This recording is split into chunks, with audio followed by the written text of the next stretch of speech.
at Kansas University. For more information, please visit us at www.blindcommunitythriftstore.com. Please stay tuned as our broadcast will start soon.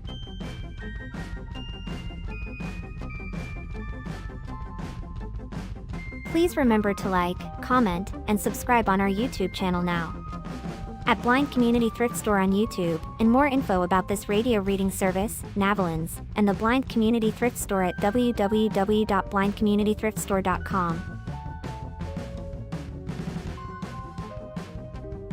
The Blind Community Thrift Store radio reading service will begin shortly. We will be reading local news from around the Southwest Missouri area, Monday through Friday, 10 a.m. to 12 p.m. on YouTube, KSMU, and on the Audio Reader Network at Kansas University. For more information, please visit us at www.blindcommunitythriftstore.com. Please stay tuned as our broadcast will start soon.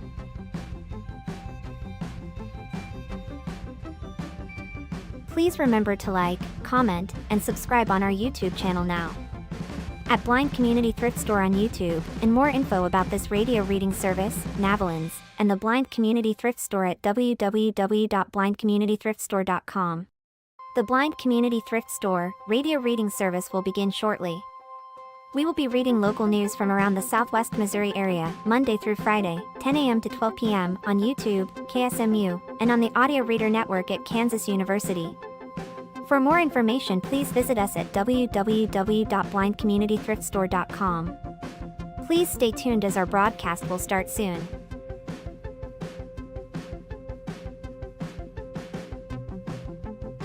Please remember to like, comment, and subscribe on our YouTube channel now.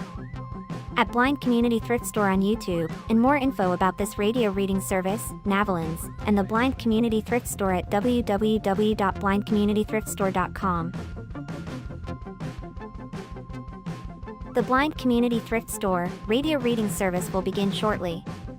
We will be reading local news from around the Southwest Missouri area, Monday through Friday, 10 a.m. to 12 p.m. on YouTube, KSMU, and on the Audio Reader Network at Kansas University. For more information, please visit us at www.blindcommunitythriftstore.com. Please stay tuned as our broadcast will start soon.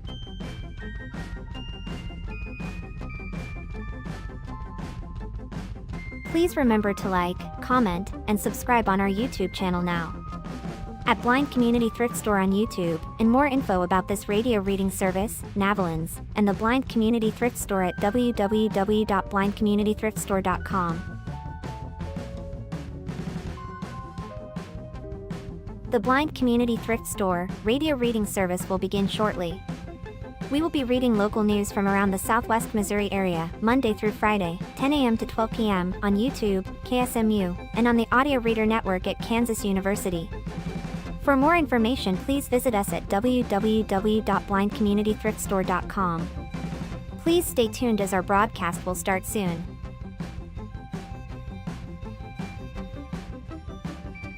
Please remember to like, comment, and subscribe on our YouTube channel now. At Blind Community Thrift Store on YouTube, and more info about this radio reading service, Navalins, and the Blind Community Thrift Store at www.blindcommunitythriftstore.com. The Blind Community Thrift Store radio reading service will begin shortly. We will be reading local news from around the Southwest Missouri area, Monday through Friday, 10 a.m. to 12 p.m. on YouTube, KSMU, and on the Audio Reader Network at Kansas University.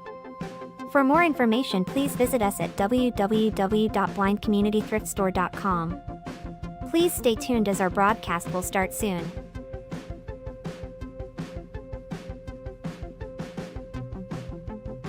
Please remember to like, comment, and subscribe on our YouTube channel now. At Blind Community Thrift Store on YouTube, and more info about this radio reading service, Navalins, and the Blind Community Thrift Store at www.blindcommunitythriftstore.com. The Blind Community Thrift Store radio reading service will... All right. Thank you for tuning in to the Blind Community Thrift Store radio reading service. My name is Christina, and I am here with Matthew. We invite you to listen to our broadcasts, both live and on demand. Our live sessions are available on the Blind Community Thrift Store YouTube channel, Monday to Friday between 10 a.m. and 12 p.m. each week.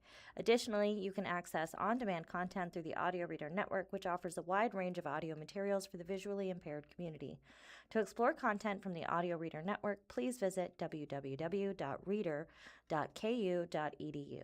The site provides details about accessing content via Amazon Alexa, Audio Reader Network mobile app, and information on receiving a radio to listen to the broadcast by KSMU Radio.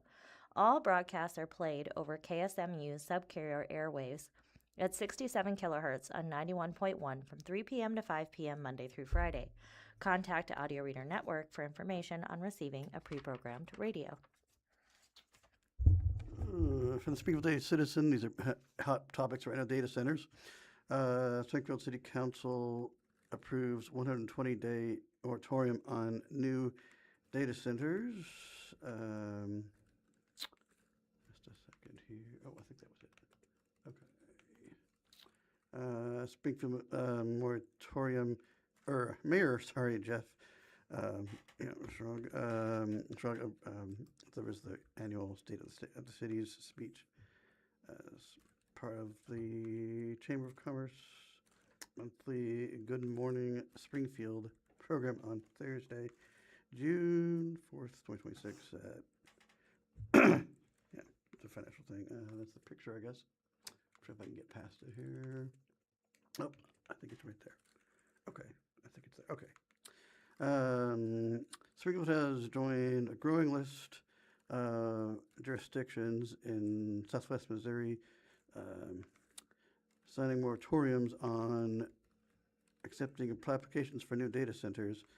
At a special meeting on Monday, June 29th, City Council voted 8-0 to adopt a 120-day pause on the applications of council members Bruce Adeb Yazidi. The moratorium was proposed to allow city staff time to collect input from the public and research a variety of potential impacts from data centers, including water and energy use, noise and air pollution, and economic development. There's currently no definition of a data center in Springfield's city code. Council members Brandon Jensen asked the mayor to explain why the vote was being held during a special meeting rather than a traditional Monday evening meeting of the city council. I gave expediency to begin this quickly. There could be a scenario in which we would have had a meeting and then a delay is coming up and someone could have put an application in or done something between the time frame. Mayor Jeff Schrog said one developer has already met with the city staff for a preliminary discussion about a potential planned development along the Medical Mile, which what is that? Oh, okay. That could include a data center, according to previous reporting from the Daily Citizen. AI data centers are springing up rapidly, is the next heading. Just a second here. I can find.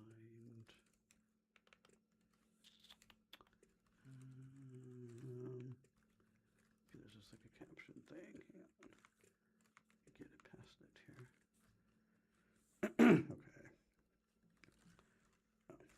Okay. Okay. Elected bodies in the city of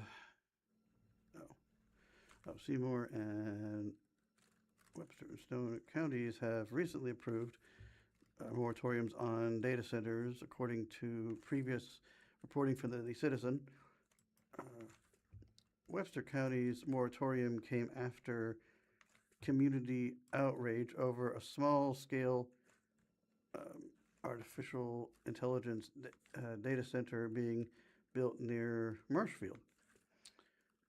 Residents of Webster County cited concerns with groundwater contamination, power usage, noise pollution, and temperature pollution at a packed commission meeting in May.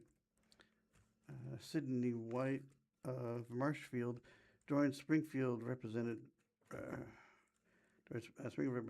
at a protest against AI data centers outside Plaza Towers on June 23rd. I won't see the damage done, but I have an obligation to the young ones, White said. She held a sign that stated, "There is no planet B." Let me get past this photo here. Maybe I can. Oh, here it is. Okay. Yeah. Oops. Back up. Oh, okay. AI is driving the rapid development of more data centers nationwide. Pew Research Center reported in April that there are around 3,000 potential data centers in the U.S. and 150,000 more in various stages of development. According to the study, 38% of Americans currently live within 5 miles of at least one potential data center. Springfield City Manager David Cameron said, "City staff have been talking about data centers for months, but an inquiry from an interested developer brought to the forefront all the work we have been doing." He said, "Springfield needs to get to define what we believe is being good environmental steward of the resources we have." Developer interested in the creating a center on National Avenue. It looks like that was. I guess that's the whole. Okay. Oops. Hang on. Okay. One of the buildings at 2900 South National Avenue. Oh, I see that. Okay, sorry. Cameron previously revealed the Springfield has met with one developer who is interested in creating a data center on a project of some of the components of a data center within potential planned development. The site under consideration is at 2900 South National Avenue. It includes about 2.8 acres of commercial property. The property is in a planned development that allows for data processing services, which staff does not think is the same as what we know as modern data centers. Cora Scott, looks like, spokesperson for Springfield, stated in an email. Oh, okay, no, I didn't. Okay. While introducing the moratorium at a June 29th City Council meeting, Cameron said staff will consider land use compatibly with the data center particularly within the mixed-use land type defined in the Forward SDF Comprehensive Plan. We've been having a conversation and reflecting on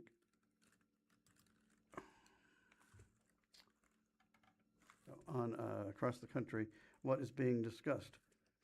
How we will have that conversation is if we were approached, because it scales from 5 megawatt to 500 megawatts. There's broad use of what that looks like, Cameron said. Another picture, caption thing.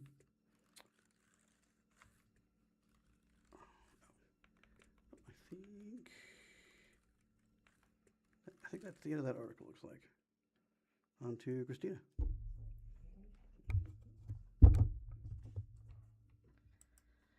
Starting this morning with the Springfield News-Leader, birthright citizenship upheld as Supreme Court deals Trump a loss. Live updates. Updated June 30th at 10 o'clock in the morning, 10:01 a.m. Washington, the Supreme Court ruled that all children born in the United States are citizens, upholding one of the country's bedrock principles for more than 125 years, and handing President Donald Trump a loss on one of his top priorities. Trump signed an executive order the first day of his second term to limit citizenship to children born to citizens or legal permanent residents, rather than tourists or undocumented immigrants. But the High Court has interpreted the Constitution's 14th Amendment, ratified in 1868 and upheld in a ruling in 1898, as granting citizenship to all babies born in the country, regardless of parentage. In another decision Tuesday, the court ruled 6-3 to allow states, West Virginia and Idaho, to ban transgender athletes from participating in female sports teams. Trump has been a vocal opponent of transgender athletes. The conservative majority also sided with Vice President J.D. Vance and Republicans in striking down a law limiting how much political parties can spend in coordination with an election candidate. 10:01 a.m. How did the birthright citizenship vote break down? Chief Justice John Roberts' majority opinion ruling Trump's birthright citizenship order unconstitutional was joined by 4 other members of the court, including Trump appointee Justice Amy Coney Barrett and the court's 3 liberals, Justices Sonia Sotomayor, Elena Kagan, and Ketanji Brown Jackson. Justice Brett Kavanaugh, a Trump appointee, wrote separately that he agreed the order was unlawful but was still partly dissenting from the majority opinion. Kavanaugh said he would have ruled that Trump's order is compatible with the Constitution, but that it contravenes a federal statute. That would have meant, under Kavanaugh's reading, Congress has the power to pass a new law excluding the children Trump attempted to exclude from birthright citizenship, but that Trump couldn't do it himself. 3 of the court's conservatives, Justices Clarence Thomas, Samuel Alito, and Neil Gorsuch, dissented, saying Trump's order was fully lawful. Supreme Court strikes down Trump order on birthright citizenship at 9:40 a.m. The Supreme Court struck down a landmark policy of Trump's second term in office, redefining birthright citizenship, and on the first day of his return to the Oval Office, Trump ordered an end to the policy of granting automatic citizenship to children born in the United States whose parents aren't authorized to be in the country or only have temporary authorization. Several organizations and state officials sued, arguing that the order violates the Constitution's guarantee of citizenship to all people born in the U.S. and subject to the jurisdiction thereof. The Supreme Court agreed June 30th that Trump's order runs afoul of the Constitution, with Chief Justice John Roberts writing for the court's majority. 9:32 a.m., Supreme Court strikes down political party campaign spending limits. In a win for Republicans, the Supreme Court ruled that a federal law limiting how much political parties can spend in coordination with an election candidate violates the First Amendment, which establishes the right to free speech. The 6-3 decision broke down along ideological lines, with Justice Brett Kavanaugh writing for the majority. The decision is the latest in a string of cases in recent decades favoring free speech rights over attempts to limit money in politics. 9:08 a.m. Court follows states to ban transgender athletes from female teams, Bart Jansen. Pictured is Supreme Court upholds state bans on transgender athletes in female sports, and the Supreme Court ruled that states can bar transgender women and girls from competing on female sports teams. Pictured is a gentleman from the back with a black jacket and short hair. They're in front of the Supreme Court building, and there is a person wearing a USA jacket that has a sign, Protect Women's Sports, and says NC Values. The Supreme Court ruled that states can bar transgender women and girls from competing on female sports teams, and one of the major cultural flashpoints before the court this term. The decision is another setback for the LGBTQ community from the High Court, which has issued a series of recent rulings against transgender Americans. Justice Brett Kavanaugh wrote for a 6-3 majority that the Title IX civil rights statute barring sex-based discrimination in education allows West Virginia and Idaho to provide separate teams based on sex. The court also ruled the state bans didn't violate the Equal Protection Clause of the Constitution's 14th Amendment by maintaining sports teams for biological females. 8:51 a.m., no live stream available for decision announcements. Maureen Grote. Don't try tuning in to hear the justices announce today's decisions. Although the court live streams the audio of oral arguments, that's not the case for the summaries the justices give of their opinions. The Senate Judiciary Committee this month advanced a bill that would require all open sessions of the court to be televised unless a majority of the justices agree doing so would violate the due process rights of one of the parties arguing before the court. It's time to put cameras in the Supreme Court so more Americans can finally see arguments and decisions in cases that will affect them for generations to come, Illinois Senator Dick Durbin, the committee's top Democrat, said in a statement. But don't get too excited just yet. Similar bills approved by the panel in previous years were never voted on by the full Senate. 8:50 a.m., court has two ways of ruling against birthright citizenship. Maureen Grote. President Trump's birthright citizenship order is widely viewed as a legal long shot, in part because the justices have more than one way to stop it. They could rule that the order violates the 14th Amendment citizenship guarantee to all persons born or naturalized in the United States and subject to the jurisdiction thereof. The court could also rule against Trump's more narrowly by finding that his executive order violates a 1952 immigration law. That would leave open the possibility that the law could be changed. Pictured are several people in front of the Supreme Court, and there are signs, defend birthright citizenship, life, liberty, the pursuit of happiness is what's next. Life, liberty, and pursuit of happiness is next. 8:35 a.m., Thomas Alito have stuck with Trump. Maureen Grote. Pictured is Supreme Court Justices Samuel Alito, left, and Clarence Thomas on the right at the inauguration ceremonies for President Donald Trump in the rotunda of the U.S. Capitol on January 20th, 2025 in Washington, D.C. And on this terms, major cases about Trump's expansive view of his executive power, two of the court's 6 conservatives have never ruled against him, and none of the court's 3 liberals have ruled for him so far. Justices Clarence Thomas and Samuel Alito have sided with Trump in the decisions about his sweeping tariffs, ending deportation protections for immigrants, and firing leaders of independent agencies, including the Federal Reserve. We'll know today if that pattern holds for the court's decision on Trump's attempt to severely limit birthright citizenship. 8:28 a.m., which justices are likely to write the final decisions? After authoring 2 of the decisions handed down yesterday, Chief Justice John Roberts may have at least one more up his sleeve.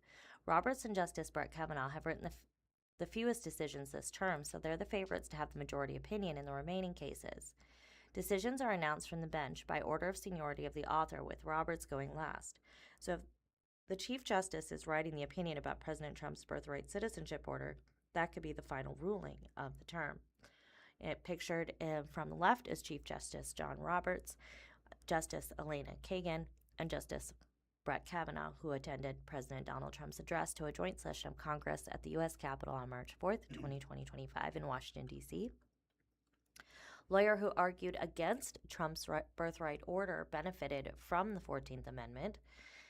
Celia Wing, National Legal Director of the ACLU, and Anthony Romero, Executive Director of the ACLUE, exit the U.S. Supreme Court after oral arguments conclude for Trump v. Barbara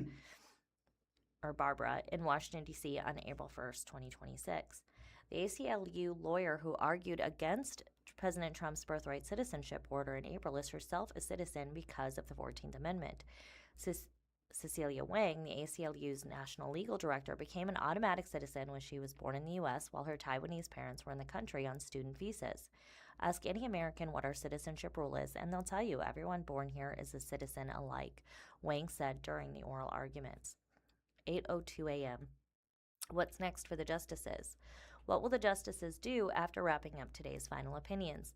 They have one more private conference to decide whether to grant or reject pending appeals before scattering for the summer. The court may also issue decisions about emergency appeals over the next 3 months, but their summer break still gives them a break from each other and time to take vacations or teach a class sometimes far from D.C. Justice Neil Gorsuch taught a class in Prague for George Mason University last year, according to his most recent financial disclosure report, which was released Monday. 7:42 a.m. How many states restrict sports participation of transgender girls? 27 states bar transgender girls and women from joining female sports teams. Other states either prohibit such bans or have not taken a position. Trump, who campaigned on the issue, has moved to cut off federal funding to schools that allow transgender females to participate in girls and women's sports. After Trump issued his executive order last year, the NCAA limited competition in women's sports to athletes who were assigned female at birth, and the U.S. Olympic and Paralympic Committee said it would comply with Trump's orders. 7:27 a.m. How many transgender athletes are there? Idaho and West Virginia, those two states whose bans are being challenged, describe the participation of transgender athletes in female sports as a significant problem, but advocates say the scope of the issue has been blown out of proportion. There are no definitive statistics about how many students are affected by state bans. In 2024, NCAA President Charlie Baker told a Senate panel he was aware of fewer than 10 transgender athletes competing in all college sports across U.S. campuses. The Williams Institute at the UCLA School of Law, a think tank that researches sexual orientation and gender identity issues, estimates that as many as 122,000 transgender youth could be participating in high school level team athletics. At the college level, less than 1.5% of student athletes are probably transgender, according to the Institute. What are the trans athlete bans being challenged? 7:20 a.m. Idaho's law prohibits transgender women and girls from playing on female teams from primary school through college, including both intramural sports and competitive elite teams. West Virginia's ban also applies at every level of competition, but only from middle school through college. Neither law takes into account players' athletic ability or how far along they are in their transition. Before the ban, transgender girls in West Virginia could compete on female teams unless the state athletic body determined their participation was unsafe or unfair to other athletes. 7:13 a.m. How many people would be affected by Trump's birthright citizenship change? Under President Trump's policy, roughly 255,000 children born on U.S. soil each year would start life without U.S. citizenship, according to the Migration Policy Institute. That's about 6% of all projected births. The Institute estimates that the share of the U.S. population without citizenship or legal status would be 40% larger in 2075 than it would be without the change. Of the approximately 14 million people living in the United States without documentation, nearly 80% came from Mexico, Central, and South America, according to the Aoki Center for Critical Race and Nation Studies at the University of California, Davis School of Law. Another 5.5 million to 6.5 million people in the United States have temporary or provisional status, including those with pending asylum claims, undocumented immigrants who were brought to the United States as children, and people who entered through humanitarian programs. More than 90% came from Latin America, Asia, Africa, and the Caribbean. 7:07 a.m. Trump says he'll accept loss on birthright, but it would be costly, by Bart Jansen. Trump said the Supreme Court should uphold his proposed restrictions on birthright citizenship, but that he would accept the decision if the justices rule against him. It's tremendously destructive. It's extremely costly, Trump told reporters in the Oval Office on June 29th. It's up to them, but in terms for the good of the country, it would be great if they didn't allow it. 7:01 a.m. Who challenged Trump's birthright citizenship policy? Pictured are more people in front of the Supreme Court. They are holding a large banner that says "Hands off birthright citizenship, refusefascism.org," and there is a sign at the left, right, and center that says "Trump must go now." President Trump's order was immediately challenged through multiple lawsuits filed by expectant parents, immigrant rights groups, and 22 state attorneys general. The parents representing their children in the lawsuit, Trump versus Barbara, include a woman from Honduras who has lived in the United States since 2024 and gave birth months before Trump signed his executive order. Identified by the pseudonym Barbara, the woman said in court filings that she's seeking asylum from gang activity in Honduras, and her family has become part of the local community in New Hampshire. Another mother who challenged the order came to the United States from Taiwan in 2013 on a student visa and is applying for a work visa. She and her husband have 4 children, 3 born in the United States before Trump's executive order and 1 born after.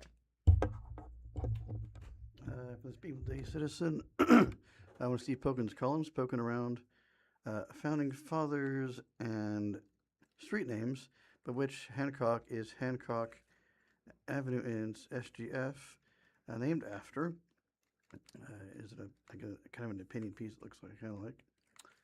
I can find it here.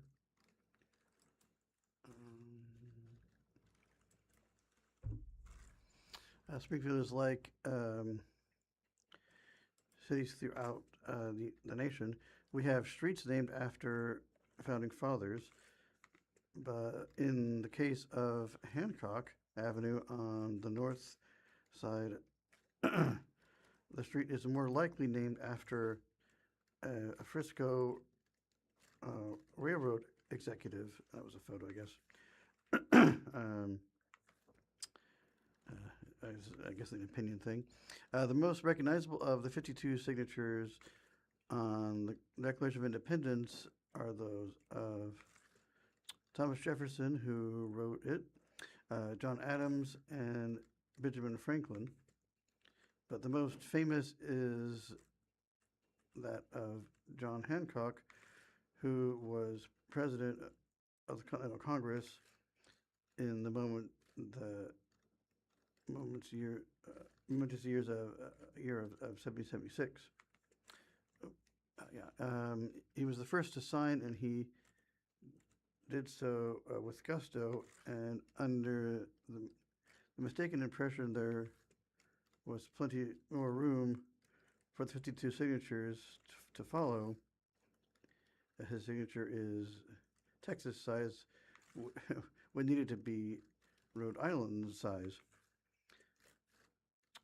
We celebrate the 250th anniversary of the signing of the Declaration on July 4th this year.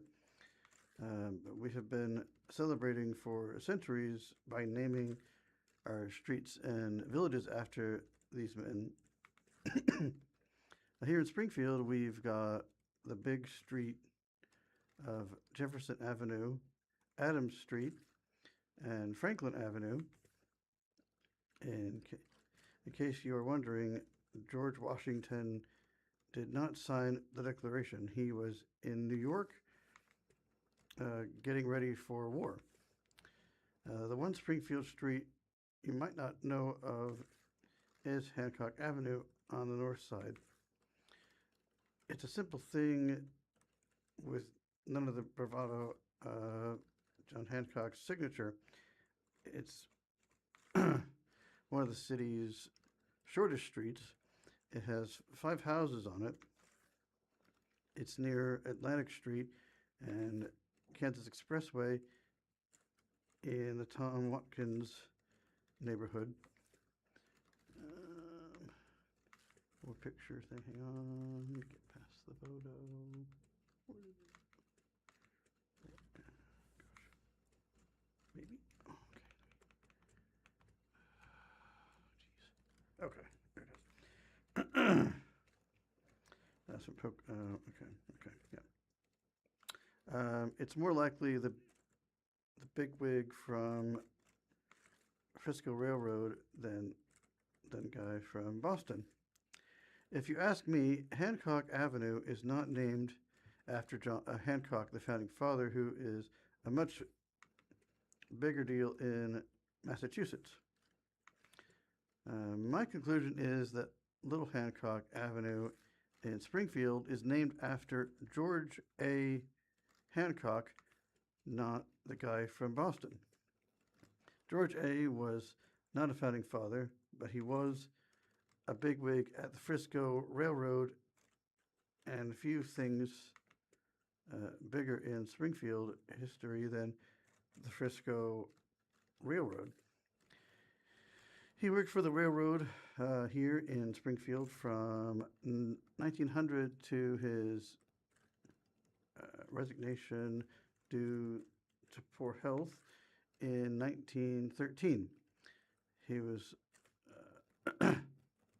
superintendent of the motive power from 1908 until his retirement. His February 10th, 1916 news obituary was on the front page of the Springfield paper. It had a one-column headline stacked with three subheads. One of them read, dissident was widely known in railroad circles.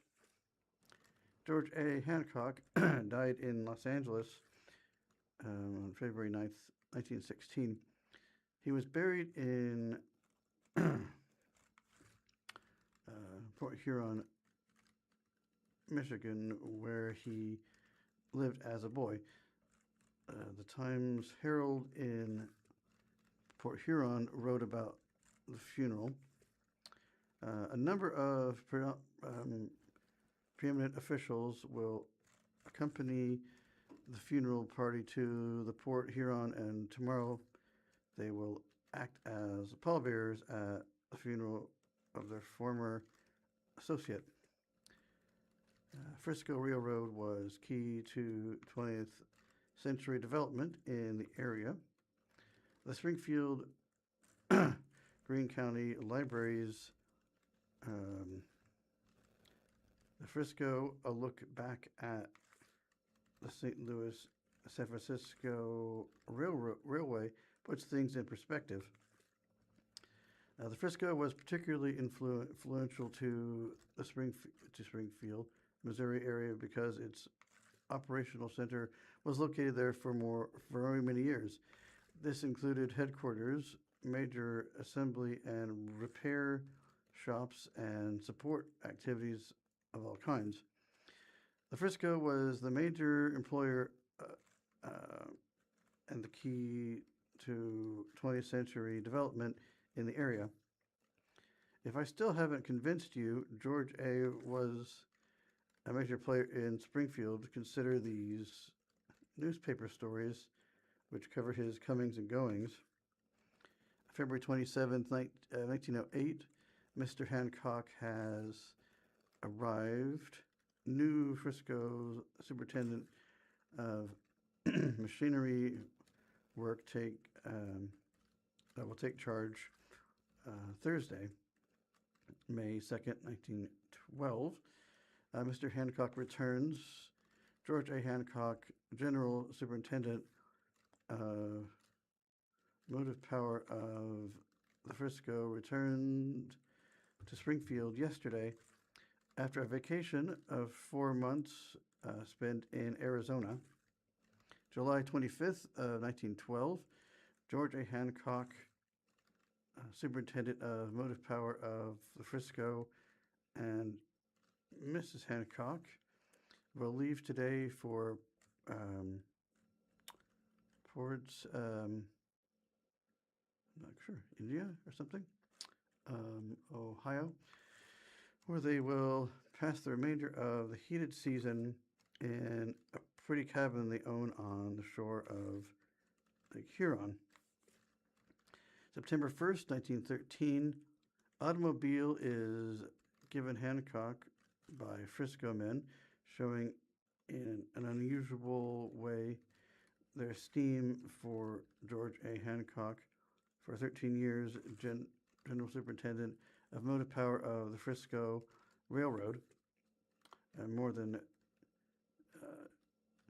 250 employees of the railroad and associates of Mr. Hancock's today authorized the shipment of a handsome 6-cylinder Hudson touring car, which they have purchased for the former railroad official. George A. Hancock died at the age of 59 from a years-long illness. I should add here, there's a chance I'm completely wrong, but Hancock Avenue here in Springfield, it just might be named after John W. Hancock,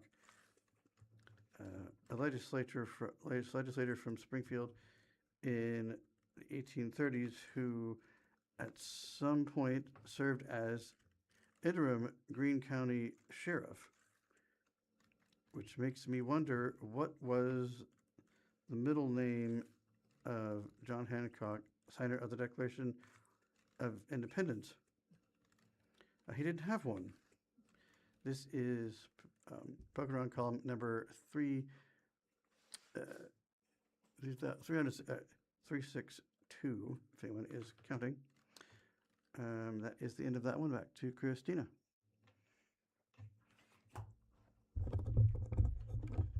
Springfield News-Leader.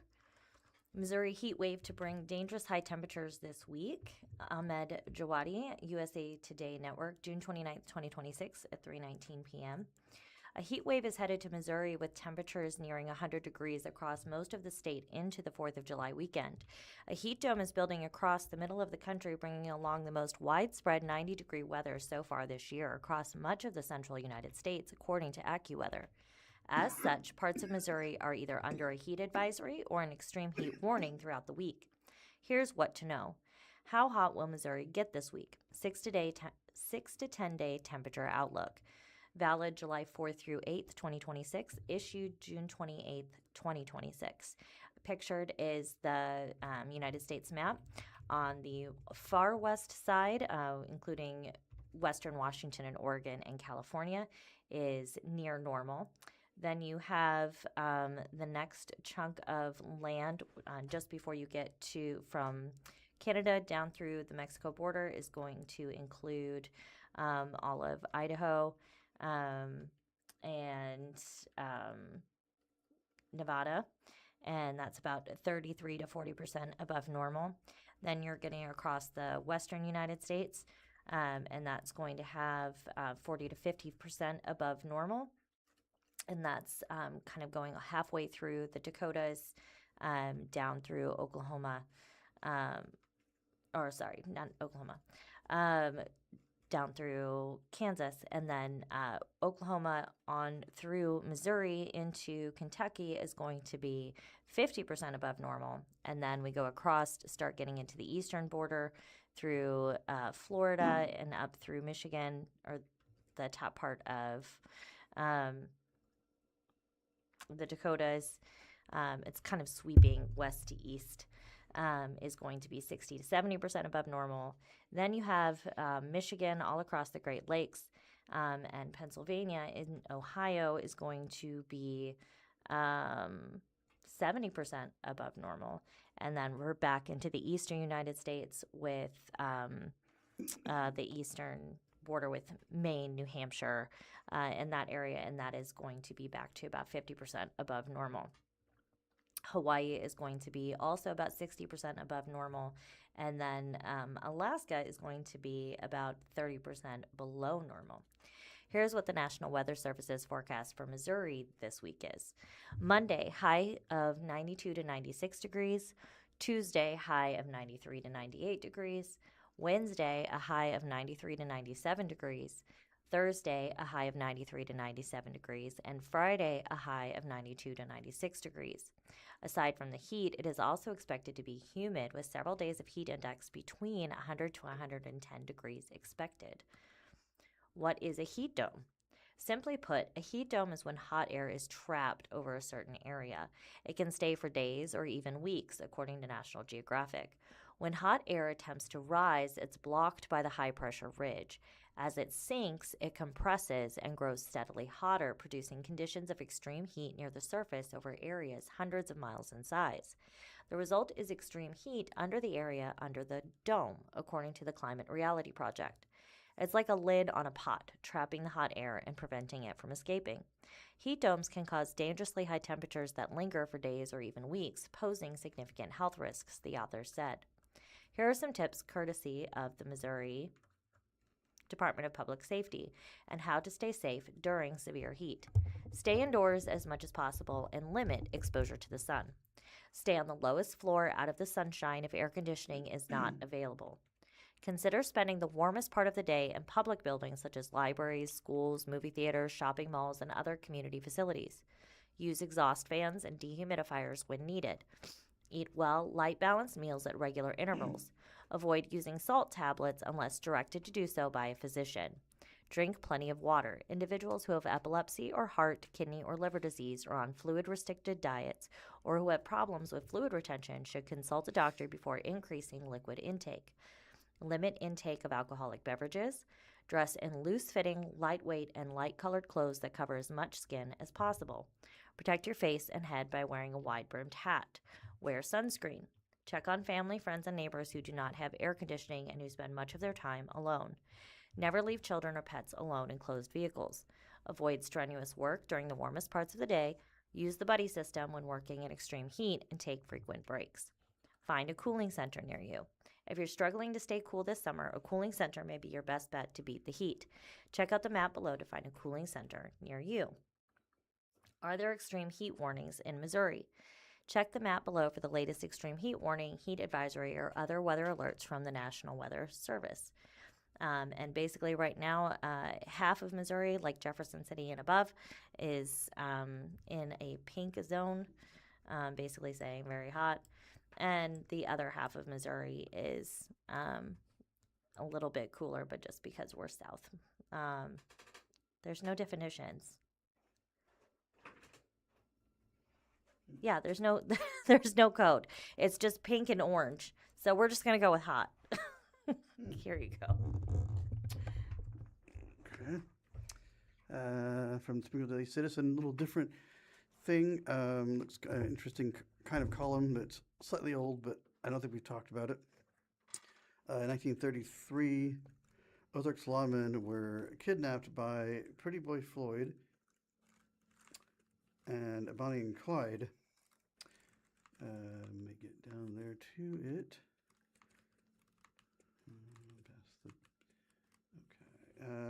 In depth, Ozarks Echoes is the column, explores notable places and faces in the region's history. Every month, a new story will highlight how the topic echoes into the present, creating an impact that spans from its start to the modern day. Kidnappings in 1933 of two lawmen, a Springfield police officer, and the Polk County Sheriff are among the most bizarre incidents in the Ozarks. A long history of encounters with nationally infamous outlaws. Policeman Thomas A. Purcell was grabbed by Clyde Barrow and Bonnie Parker from the north end of the Midtown Viaduct, now known as the Martin Luther King Jr. Bridge. Sheriff Jack Killingsworth was forced into a stolen car at gunpoint by Charles the Pretty Boy Floyd and an accomplice Adam, I think, Rachetti in downtown Bolivar. Unlike others who earlier crossed paths hereabouts with the murderous likes of Jesse James, William Quantrill, and Alpha Bolin, the Bald Nubbers, and Kate Ma Barker and her four sons. Purcell and Killingsworth lived to tell about their harrowing experiences. Let out on a rural road and told to start walking is the first one. Get to the article here. Okay, here it is. The first episode began on a chilly evening in January when Purcell, then a 25-year-old motorcycle patrolman, noticed a Ford sedan with Oklahoma license plates moving slowly on St. Louis Street, with the occupants seeming to another Ford V8 sedan parked curbside at the Shrine Mosque. By the time Purcell turned his bike around to pursue the subsequent car was headed north across what was then known as Benton Avenue Viaduct. In interviews the next day with reporters for the Springfield Leader and Springfield Press newspaper, Purcell gave first-hand recount. I caught up with the car and motioned to the driver to pull over and stop. He slowed down, lowered the window, and shouted that the brakes were not working. I kept alongside, and the driver turned east on Pine, now Tampa Street, at the end of the viaduct. The car stopped, and I stood my motorcycle up on the street and started toward it. The driver jumped out with a sawed-off automatic shotgun in his hands. He yelled, "Put him up, you SOB, or I'll blow your damn head off." He took my gun out of its holster and pitched it to the other fellow in the front seat. There had been a young woman sitting beside the two men, but she'd crawled into the back seat. Purcell was ordered to take what had been her spot in the front seat, and the driver slid back behind the wheel. They asked the nearest way out of town. I told them a Pine to Washington to Center, now Central Street, Center to the Boulevard, National Avenue, the Boulevard to Division, and Division to Glenstone. They wanted to know where the other motorcycle cops were, and I told them there were none out.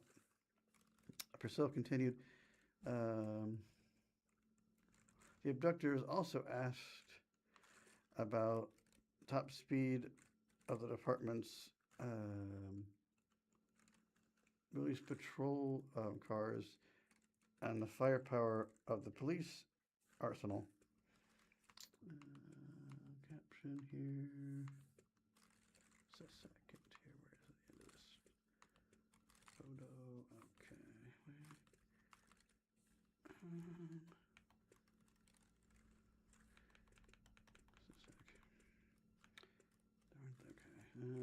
Okay.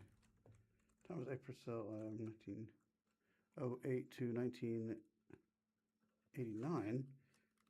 Oh, okay. Okay, here we go. They had a couple of shotguns, a couple of rifles, and I don't know how many pistols. And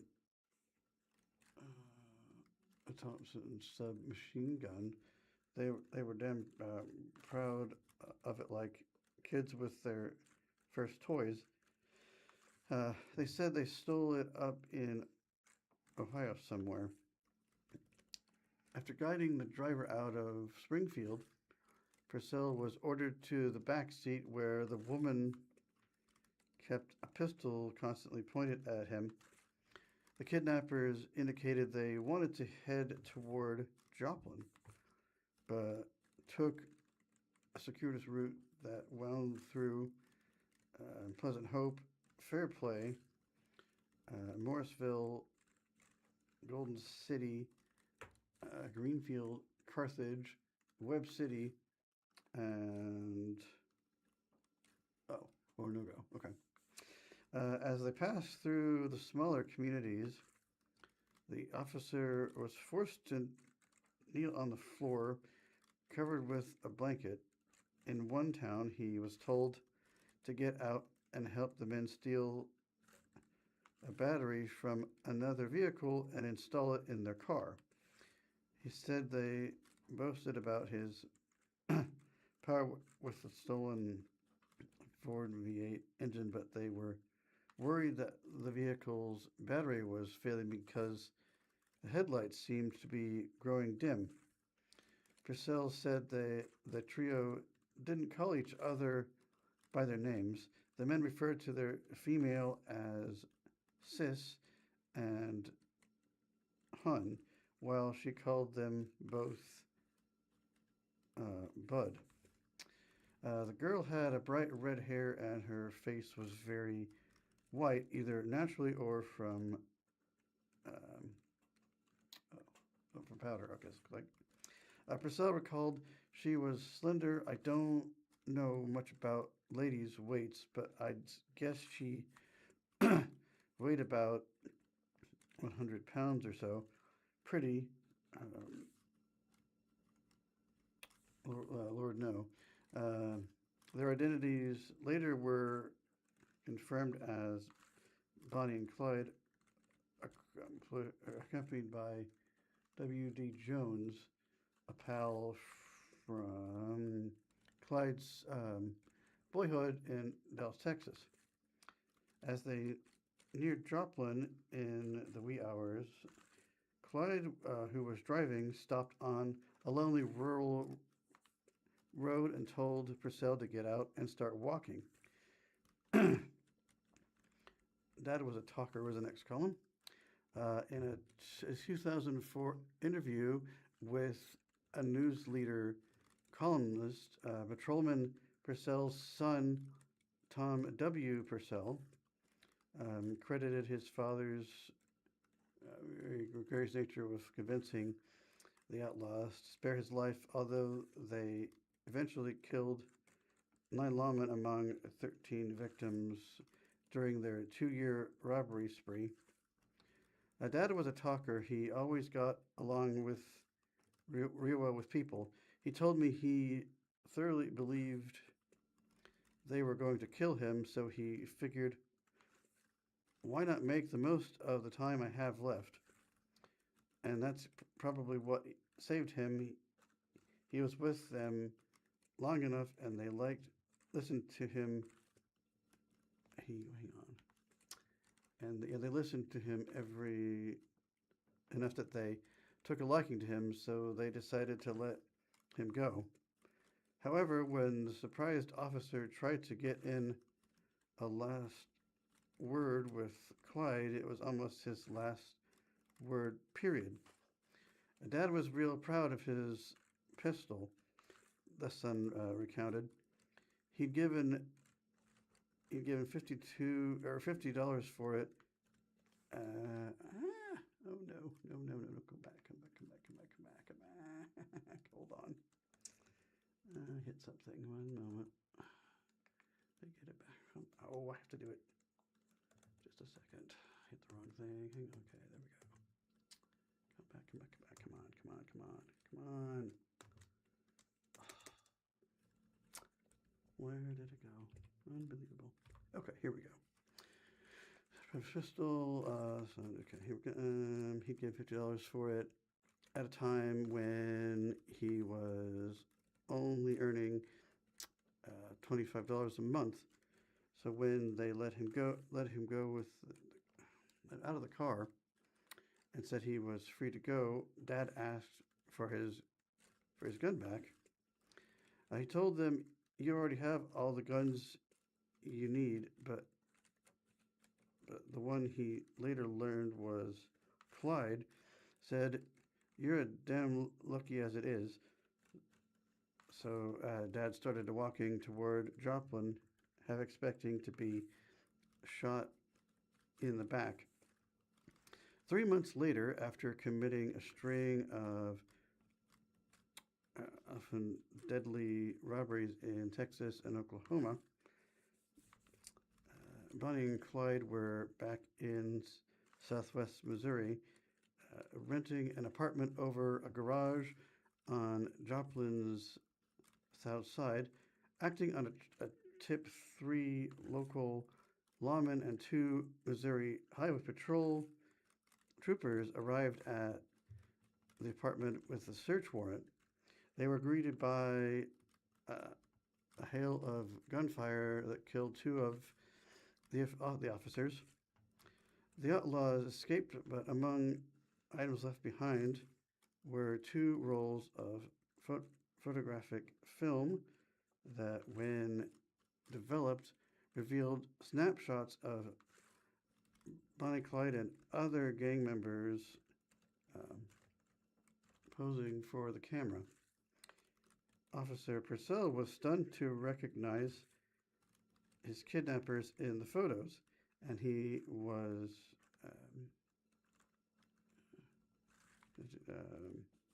let's see, his pistol featured in some of the pictures, dangling from the whole owner of their car, or used as a prop in a gag photo in which Bonnie appears to be arresting Clyde, reaching for Purcell's pistol tucked into Clyde's waistband.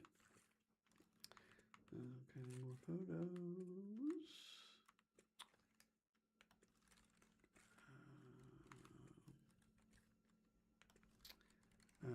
Bonnie Parker. Oh, that's more pictures. Okay, hang on. Okay, I think that's okay. Yeah, okay. Purcell was further frustrated when it was learned that his revolver had been left behind when Bonnie and Clyde again escaped capture that July, as lawmen raided a camp where the couple had been hiding out in Iowa. Although the Springfield officer was able to describe his weapons, distinctive Staghorn grips and scratches caused by using the pistol to break a window, the Iowa sheriff refused to return the gun because Purcell couldn't provide the serial number. Dad stayed pretty upset over that, his son said, adding in a recent follow-up interview, that pistol is still up there in Iowa as far as I know. Officer Purcell died in 1989 at age 81. He'd stayed on the Springfield force until 1938, rising to the rank of sergeant before becoming a postal worker. He was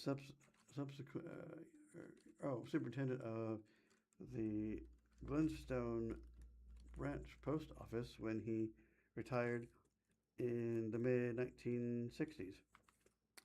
Bonnie and Clyde died in May of 1934 when ambushed by a posse in Louisiana. They were 23 and 25 years old, respectively, when their car, another stolen Ford V8, was riddled by some 130 bullets fired by lawmen. It's the Law is the next part. Meanwhile, in June of 1933, another infamous outlaw, Charles Arthur Pretty Boy Floyd, was traveling from Oklahoma through the Ozarks en route to Kansas City, where he had friends and where he would take part in a bloody attempt to free a felon from FBI custody. Floyd had grown up in the rugged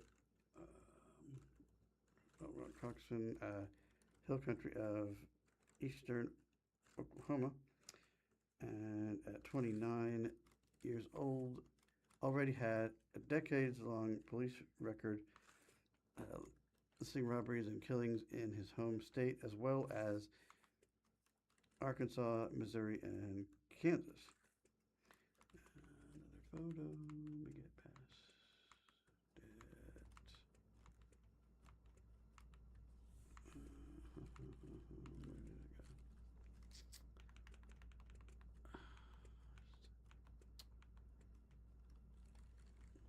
Okay, I think that's it. Okay. In the mid-1920s, Floyd had served a stretch. Okay.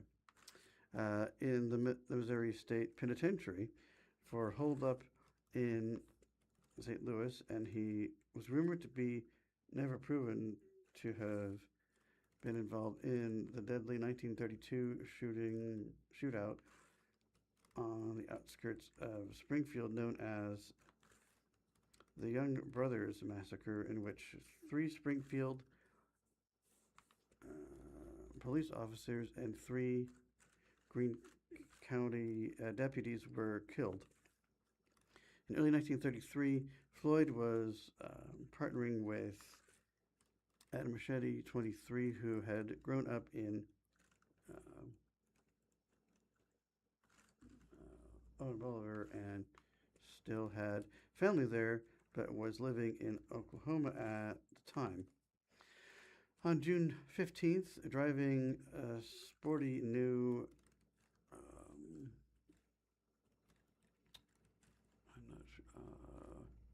Fluid Coupe it's stolen in Oklahoma, Floyd and Machete headed into Missouri on the then new Route 66.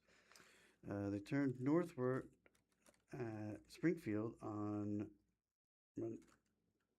Missouri 13, so Machete could make a quick visit to the relatives in Bolivar before they continued on to Kansas City. However, during the pre-dawn hours on the 16th of the Pontiac, that's what it is, conked out between Springfield and Bolivar.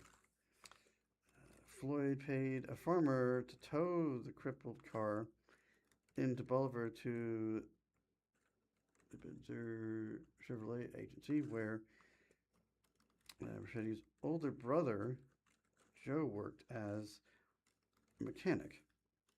And when he arrived for work that morning, Joe Machete opened the hood of the Pontiac and began probing for the reason for its engine failure. Because it was a sleek new model not seen before in Bolivar, other mechanics and salesmen and a couple of passers-by gathered to admire the vehicle. One of those who poked his head into the garage was Jack Killingsworth, only 6 months into his new job as Polk County Sheriff. Killingsworth had been a car salesman before running for office, and a quick glimpse of the Pontiac as he drove by had lured him into stopping for a closer look-see. Adam Machete, reportedly feeling the effects of corn whiskey he'd been drinking while waiting for the garage to open, recognized the sheriff and panicked. Shouting, "It's the law," he reached into the back seat of the Pontiac and pulled a machine gun from under a blanket. Let me get past the photo here. Let's see what happens. Where's my... Come on, where is it?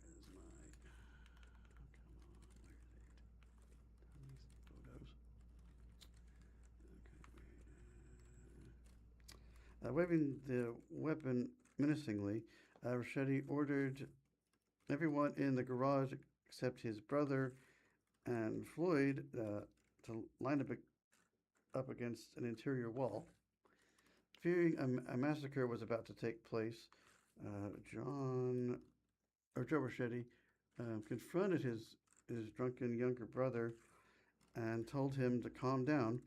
Floyd also barked at his partner while quickly frisking the sheriff to make sure he wasn't armed. Killingsworth had left his gun in his patrol car.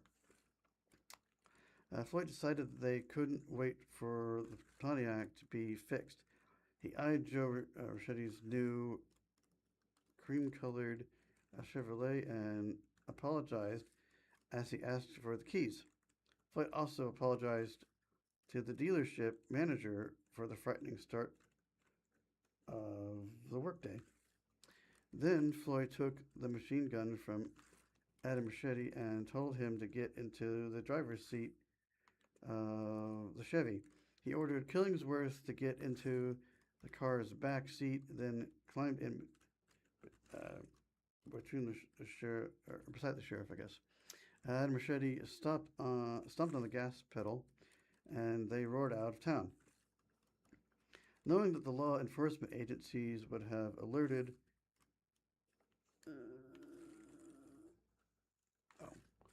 and on the lookout for them because of the chaotic scene at the automobile agency, and especially because they'd kidnapped the sheriff, Floyd ordered Richetti to keep to the back roads as they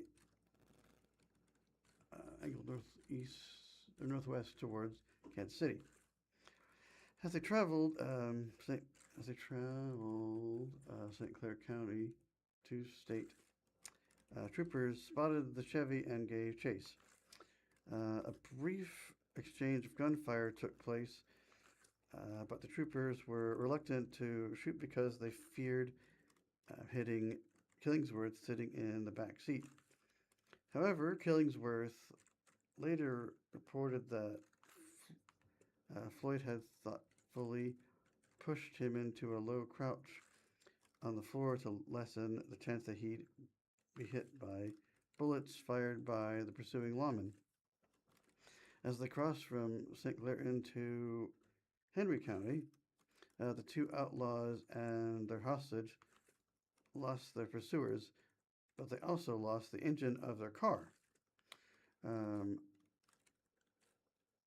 Rolling silently to a stop near the town of, Deepwater, they flagged down the first vehicle that approached.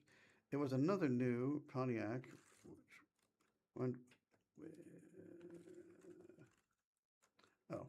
this one driven by a businessman from Clinton named Walter Griffith, looks like. Floyd took Griffith as a second hostage and also took over the driving duties from Richetti, who'd grown more woozy from the moonshine as the day heated up. Floyd steered into Kansas, but stayed south and eventually veered west, Kansas City, west of Kansas City, not wishing to enter the metropolitan area during daylight. He found a shady rural refuge near Ottawa. Okay, I know where that is. Mid-afternoon and parked until dark. Finally, after nightfall, Floyd drove into Kansas City and headed for the industrial area along the Missouri River. Floyd parked on a deserted street and announced that he was going to walk to a nearby payphone to call a friend. He warned Killingsworth and Griffith to not provoke Richetti, who had asked several times during the day if he should shoot the two men. According to the Killingsworth, each time Floyd had responded, "No, they haven't done anything to us." When Floyd returned after a few minutes, he said he'd made contact with a gangster friend who was going to come shortly and pick him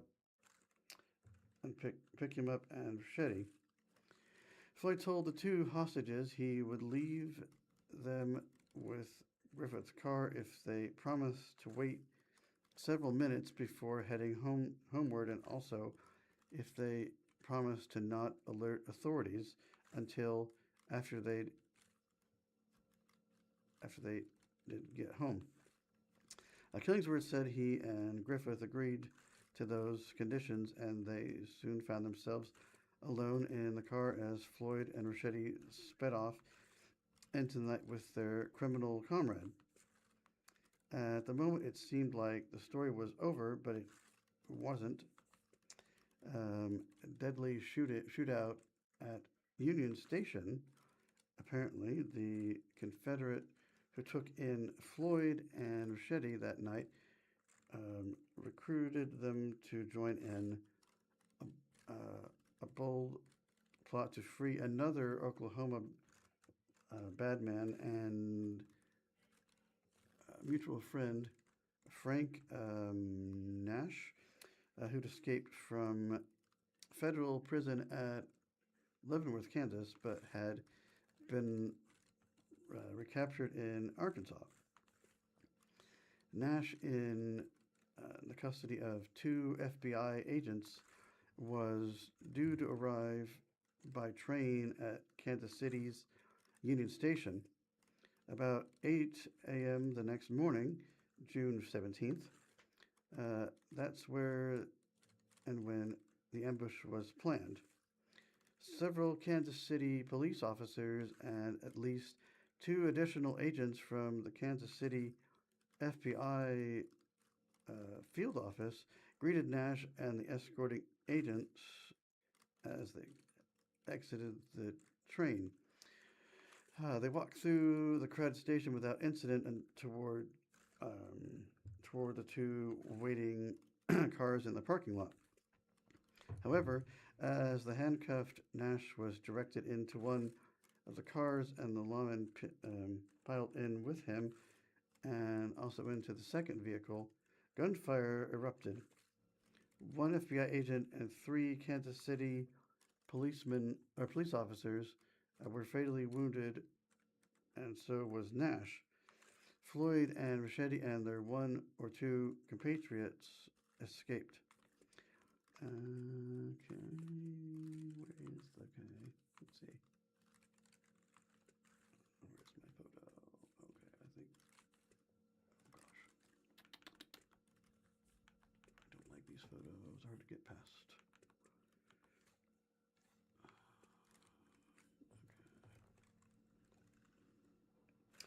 Good evidence of the shootout known as the Union Station Massacre, in which 4 law enforcement officers and their prisoner died in 1960. Okay, the ambush took place at okay, that's still the photo, I think.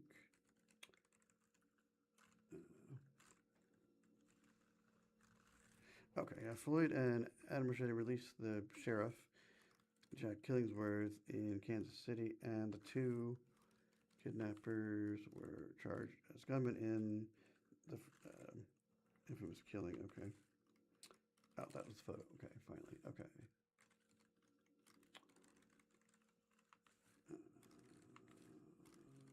Okay, here we go, finally. Okay. The incident became known as, the Union Station Massacre. It greatly embarrassed the FBI. It was also caused the problems for Sheriff Killingsworth, even though he was back in Bolivar when the shootout occurred. He hadn't alerted Kansas City police or fellow sheriffs there until hours after he and Griffith had been freed by Floyd and Ricchetti. He hadn't called anyone until he and Griffith got to Griffith's home in Clinton about midnight, when he telephoned his wife to assure her if he was okay, and to ask that she send her father to fetch him from Clinton. Only when he got back to Bolivar shortly before 4 a.m. did Killingsworth call Jackson County Sheriff's Thomas, looks like Bash maybe, to report the outcome of the kidnapping and to alert him that Floyd and Ricchetti were in Kansas City. Another picture here. Trying to get past that. Okay, go.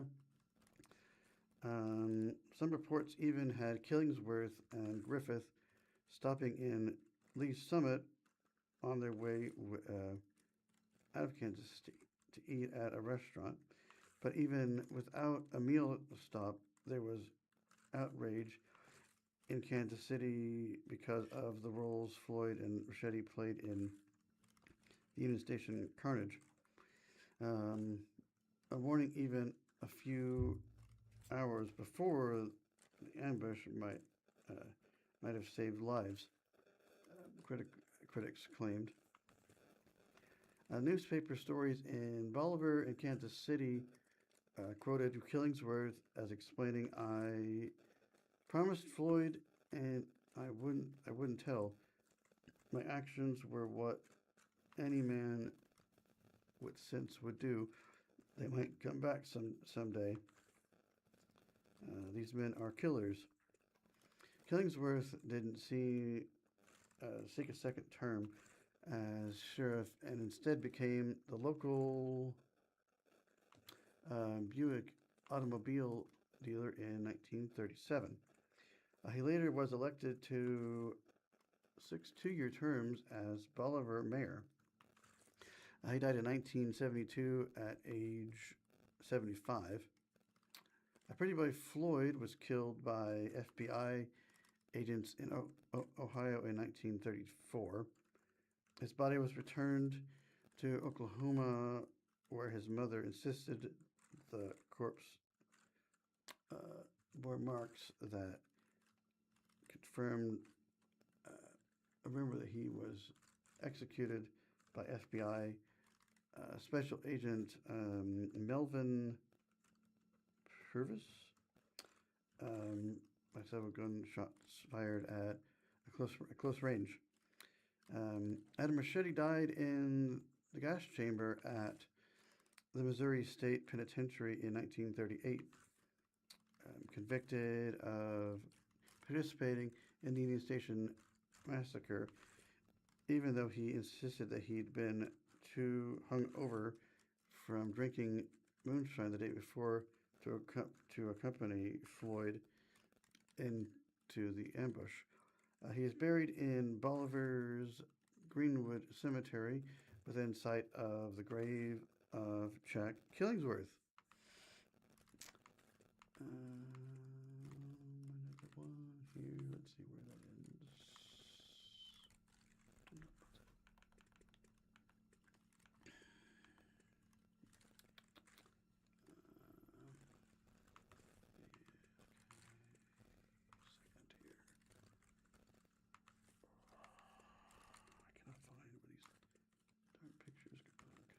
Okay, here we go, I think. Resources.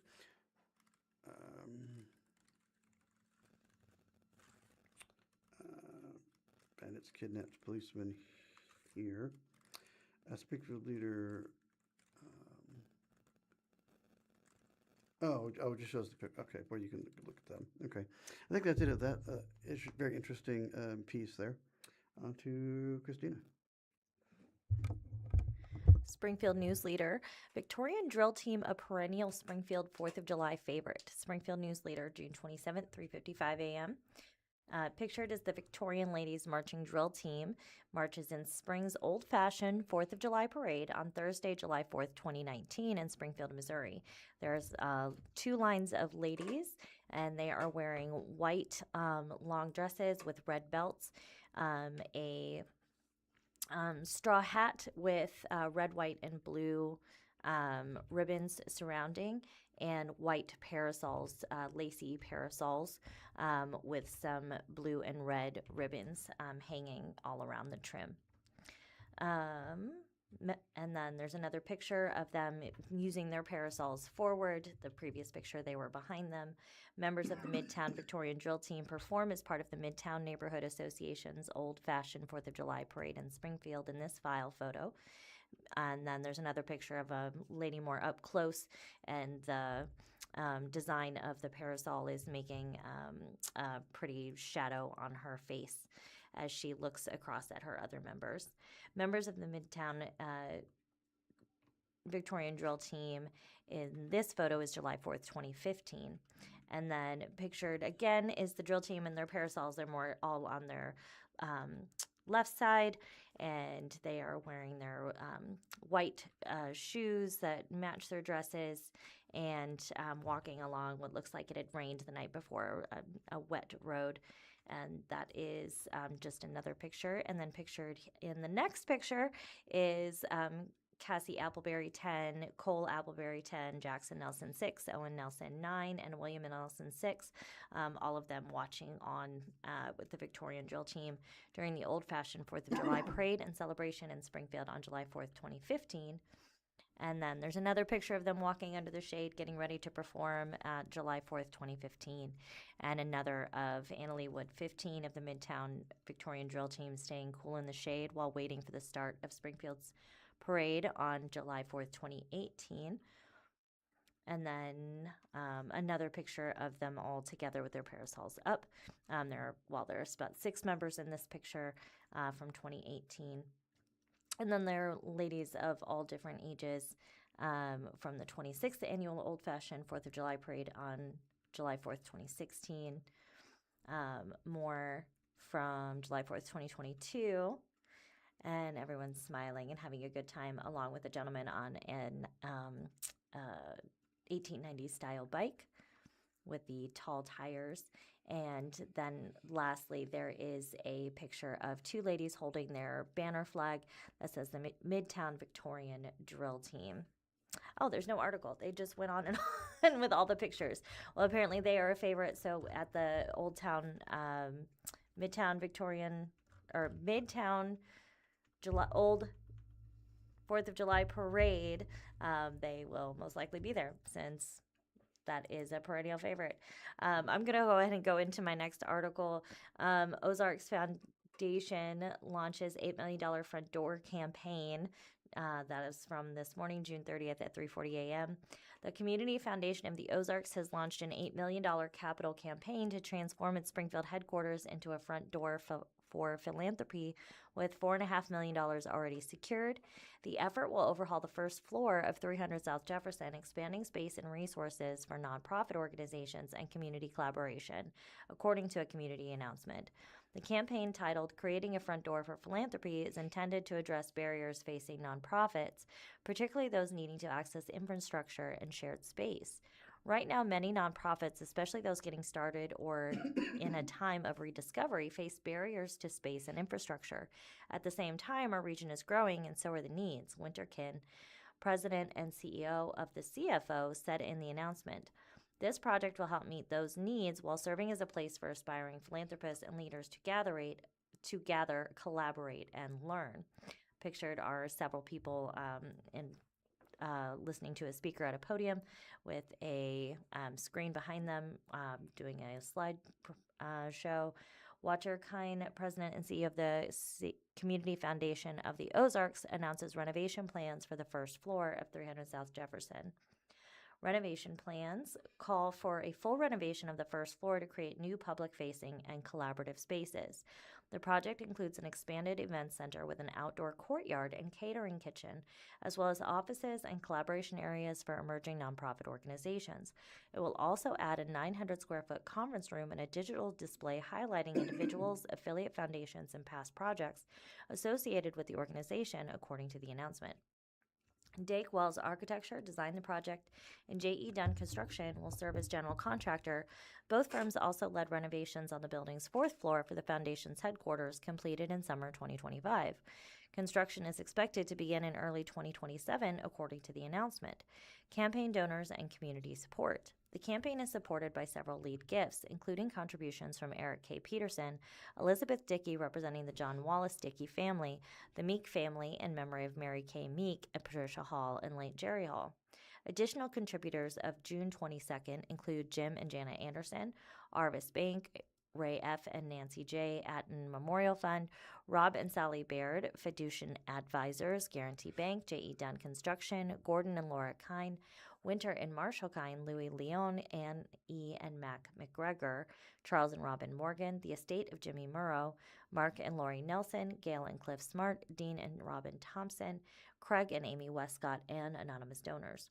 For more information about the campaign and the planned renovations, visit CFOZarks, CFOZARKS.org. To inquire about contributing, send an email to Winterkind at WKINNE@CFOZarks.org. Springfield Daily Citizen, if you're fans of Missouri State sports and listening on the radio like me, this is something I think happened yesterday. Art Haynes to be honored at National Sports Media Association Awards in North Carolina. And let's get, okay, here we go. The retired longtime radio voice of the Missouri State Athletics will receive one of the top honors of his legendary career on Monday, June 29th at the National Sports Media Association Awards in Greensboro, North Carolina. Art Haynes, who spent nearly 5 decades calling Bears games and serving as host for the popular radio afternoon drive sports talk for 27 years, will be recognized as the Missouri Sportscaster of the Year at the ceremonies at the Grandover Resort and Spa. Sportscasters and sports writers from all 50 states will be honored at the 66th annual gathering.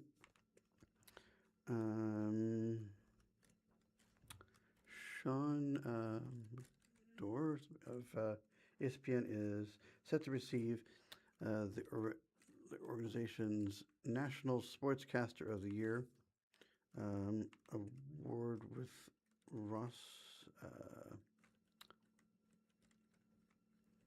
Dillenberg or something, of Yahoo Sports, honored as NSMA's Sports Writer of the Year. Haynes, 70, called his final Missouri State game last September as his alma mater, SMU, played the football Bears at Plaster Stadium. I was there. He came to Springfield in 1977 with his first Bears game on September 10th, 1977, and a 33-6 win at Emporia State, working with the late Vern Hawkins, who my dad remembers. After returning to Dallas and Carol D. Briefly in the early 1980s, Haynes returned to Springfield as voice of the Bears in 1985. And Haynes contracted a devastating condition from West Nile virus in the fall of 2022 after announcing a Bears football game at Arkansas. He survived a rugged battle but has been paralyzed and unable to walk since. He missed most of the 2022-23 season before returning to the microphone for home games in football, men's baseball, and basketball in 2023-24.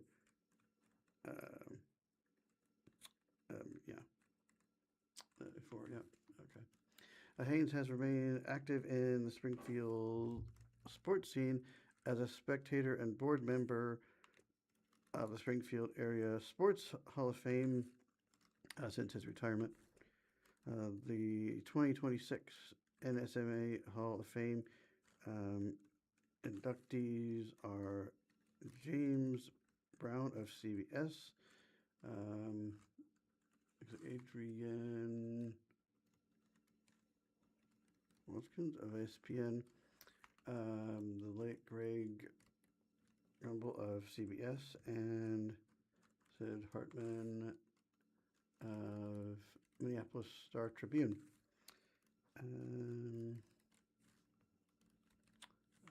Related, looks like, looks like that's the end of that, looks like, it seems. On to Christina. Springfield Business Journal, Republic School Board President resigns. Terry McConnell resigned as president of the Republic School District Board of Education less than a week after he was charged with domestic assault. In a June 26 email to employees and families, the district said McConnell resigned as a result of personal matters. McConnell, 45, of Republic, was charged June 20th with domestic assault, a misdemeanor. He entered a plea of not guilty, according to online court records, and a message left with attorney Matthew Russell was not returned by deadline. According to court documents, McConnell allegedly shoved a female multiple times, causing her to fall and hit her back and forearm hard enough to leave bruises, after he woke her up and brandished a loaded gun. The court documents said McConnell admitted to a Greene County deputy that he was at fault. When McConnell asked why he took the handgun out of the nightstand during an argument, he replied, "Stupidity," according to the probable cause statement used to charge McConnell. McConnell is scheduled to appear in court July 27th in Greene County. First elected to the school board in 2023, McConnell was sworn in for a second third-year term this past April. Under state law, no election was required in 2026 because the district had the exact number of candidates and open seats. 2 months ago, the board appointed McConnell to serve as its president. McConnell, a graduate of Republic High School, is a business owner in Republic.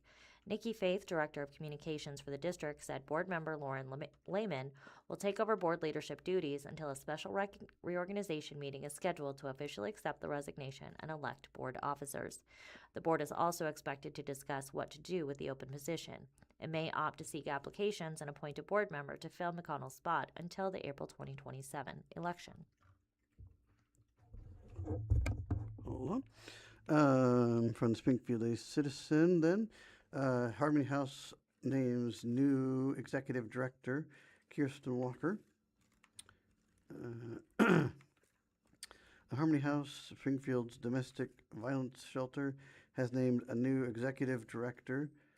Kirsten Walker, a Missouri State University alum, was promoted after becoming Harmony House's assistant executive director in July 2025. Over the last year at Harmony House, I've supported all direct services and prevention outreach and grants teams. My team here has felt like the perfect opportunity to care for helping professionals by helping create trauma-informed systems and solutions, Walker said in a press release. Walker has experience in victim services and trauma-informed practices. She previously worked with Burl Behavioral Health and the Rape Crisis Center, according to the release. The work Harmony House does to serve survivors of domestic violence impacts our community in such a meaningful way, and I am beyond honored to be entrusted to lead this organization, she stated. The board of directors of Harmony House began to search for a new executive director after Jared Alexander announced that he was stepping away from the role in April. The nonprofit is honoring its 50th anniversary this year. More than 21,000 people have been served by the shelter since it's opened its doors. That looks like that might be it. Let me double check here. Yeah, that looks to be it for that short article. I guess back to Christina, maybe, if you found it. The Blind Community Thrift Store is a spacious 17,000 square foot thrift store located in Springfield, Missouri, and this is where we are broadcasting from. It holds the distinction of being the first retail store worldwide to incorporate NaviLens technology, which significantly enhances accessibility for the blind, visually impaired, and non-English speaking individuals. This innovative system enables customers to navigate and shop with minimal assistance, fostering independence and confidence. The store operates as a nonprofit organization dedicated to generating funds that support the provision of adaptive technology and training for the blind and visually impaired community, often at little to no cost. Visitors can learn more about the organization and access its services by visiting the store in person at 2713 North Kansas Expressway, Springfield, Missouri, or by exploring the website at www.blindcommunitythriftstore.com.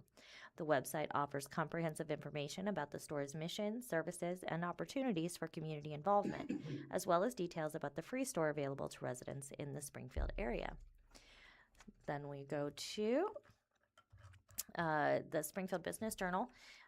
Pictured is Drew Bradley, founder of Pup Taxi, and he has launched a service in the Springfield area focused exclusively on transporting dogs.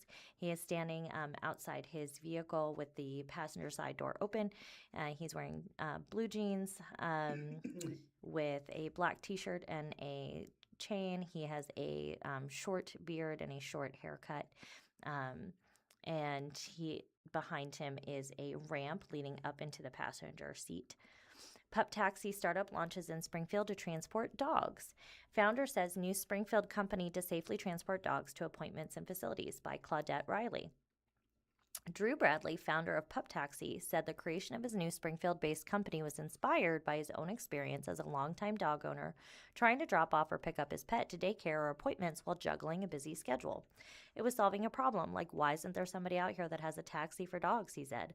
I just took that idea and ran with it. The result was a startup launched in mid-June with the help of investors. The first vehicles have been purchased and outfitted to transport dogs. The website is live and a mobile app is in the final testing stages. The company has an air-conditioned shuttle van to transport up to 4 dogs in airline-grade kennels. A 2018 Ford Focus has also been modified to create a padded, climate-controlled cabin. There is also a foldable ramp so dogs can walk into the car on the passenger side. They have easy access to get in and out, he said. Bradley said the service can be booked to safely transport dogs of any size. They just can't be aggressive. To veterinary and grooming appointments, daycare services, airports, and boarding facilities. We'd ask owners to be upfront and honest with us. If they have a dog that might be a little more rambunctious, we might send the driver that is more experienced with that breed of dog, he said. On the Book a Ride section, our intake sheet, we ask for dog size, the weight, and temperament. The minimum fare is $25 plus mileage. Rides can be booked within a 50-mile radius of Springfield. As this grows and expands out to Republic next at Rogersville, I'd like to have a driver in every one of those cities, he said. Bradley, who has a bachelor's degree in business from Missouri State University, said he worked in retail sales and in the music industry as an events organizer and promoter. There are add-on charges for same-day or weekend and holiday bookings, extra-large dogs, or special care required of senior, disabled, or anxious dogs. Customers can also pay extra to have a Pup Taxi driver wait with the dog during an appointment. Bradley said the initial startup costs were less than $20,000, and he is in the process of looking for more drivers. He is the primary driver during the initial phase to ensure quality and make tweaks. He said the service is ideal for pet owners who are older, who have mobility issues, and do not want to wrangle a dog into a car and drive them across town to an appointment. We are Uber for dogs, essentially, he said. Pup Taxi is doing business under EJL Acquisitions, LLC. At this point, the company's insurance policy does not allow pet owners to ride along. He said the app being tested will have a tracking element so the owner can follow its stops. The biggest way for us to gain trust is going to be through communication, he said. Bradley said the company wants to partner with groomers, veterinarians, and dog boarders so word will spread quickly. They also reached out to nonprofits, including Canines for Camo Inc., which trains service dog for veterans, and to plan to give back. Probably getting close to time, I would think. We'll try. Still have 15 minutes. From the Springfield Daily Citizen, new ordinance targets illegal signs in Springfield. In an effort to crack down on illegal signs in Springfield, right of way or on public property, commonly referred to as bandit signs, the Springfield City Council on June 22nd passed an ordinance creating a new enforcement mechanism for city staff to use in addressing violations. In a separate, unrelated move, the City Council also approved a text amendment to the City Code reinstating certain sign regulations from the previous Land Development Code, which was replaced by a new code earlier this year after the new standards produced outcomes different from the previous regulations, despite the new sign code was being framed as having no change in impact. Both measures were passed by 7-0 with Council Member Bruce Yadi and Derek Lee absent. Ordinance applies to city, county, state, and federal property right-of-way. The ordinance targeting illegal signs did not change existing regulations on which signs can be placed. Instead, it created a new enforcement mechanism by establishing a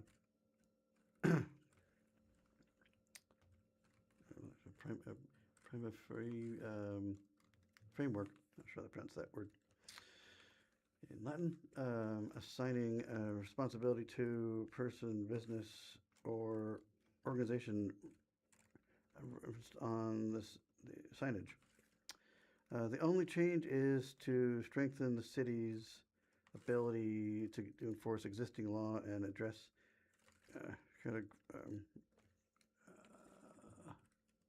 chronic violations more effectively. Deputy City Manager Colin quickly told council members at the June 8th city meeting where the bill was taken up for a first reading, later adding that it is already illegal to place signs on public right-of-way. The ordinance, he said, was prompted by a significant increase in illegal signs throughout Springfield. These signs obstruct views, they distract drivers and distract from the community's appearance, quickly said. The ordinance also authorizes the city to address illegal signs placed on any kind of public property or right-of-way, whether owned by the city, county, state, or federal government. It's expansive here. It's on any kind of public property, so it's buildings, it's trees that would be considered public property, where those would be illegal, and utility poles, right-of-way. Quigley said, right now we just have really city right-of-way. This would be state right-of-way, federal right-of-way, county right-of-way, so anything that's public. In the context of signs placed next to the roadway, Quigley said public right-of-way extends 5 feet from the curb under city code. Behind the sidewalk or utility pole is typically where the right-of-way ends, Quigley said.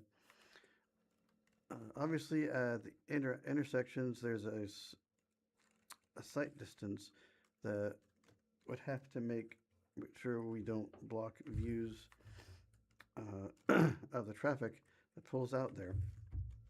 The ordinance defines signs as any advertisement, announcement, direction, or communication produced in whole or in part by the construction, erection, affixing, or placing of a structure on any land or on any other structure, or produced by a painting or posting or placing any printed, lettered, pictured, figured, or colored material on any building, structure, or surface. Violators would be subject to the city's general penalty ordinance, which authorizes a fine up to, looks like, okay. $1,000 or imprisonment of up to 180, what? Oh, 180 days, okay. Each day that the violation continues is considered a new and separate offense. The penalty would ultimately be determined by a municipal court judge based on the evidence provided by the Department of Building and Development Services and city prosecutors. While the person, business, or organization referred on the sign would initially be assumed responsible for the violation, they would be able to contest the assumption in court. The manufacturing element of this makes it a little bit easier to at least write a citation, Quigley said.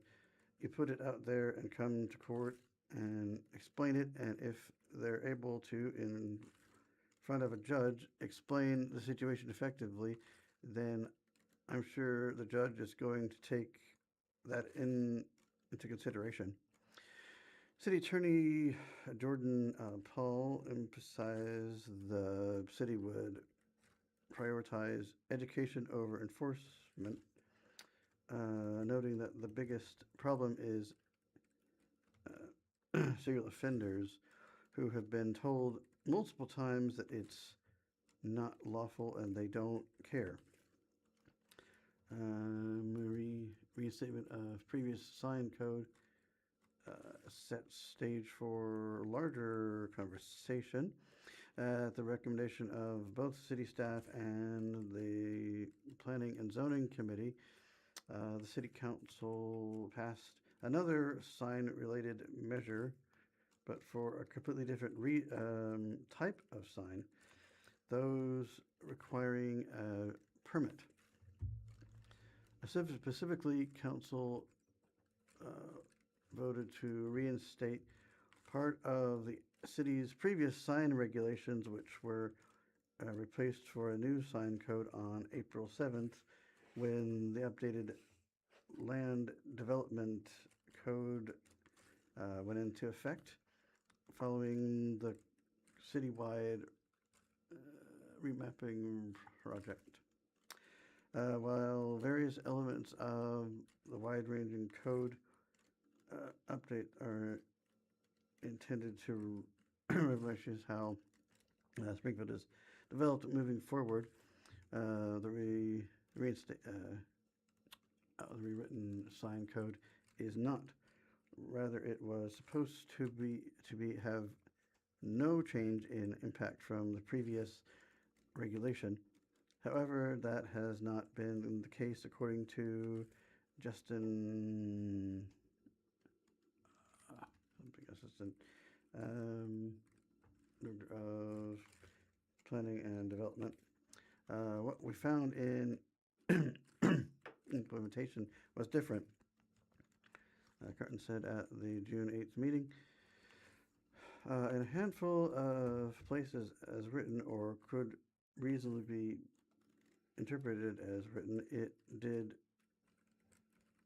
shift some outcomes. So this amendment request is being made to restore the old baseline. There's no new policy, no tighter restrictions, but it does set the stage for a larger conversation about the signs and sign policy in the future. Supporting documents also call for a more robust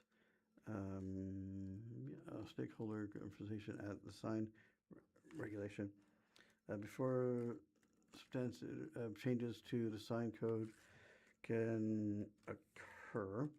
The text amendment approved by the council is specific and targeted, Carton stated. The idea is to restoration, so the chief one among is restoring the line method for measuring setbacks for signs, he said. There are a few other items that need to be tidied up and put back in place. Standard sign allowances and maintenance provisions and other exemptions applications were already used to.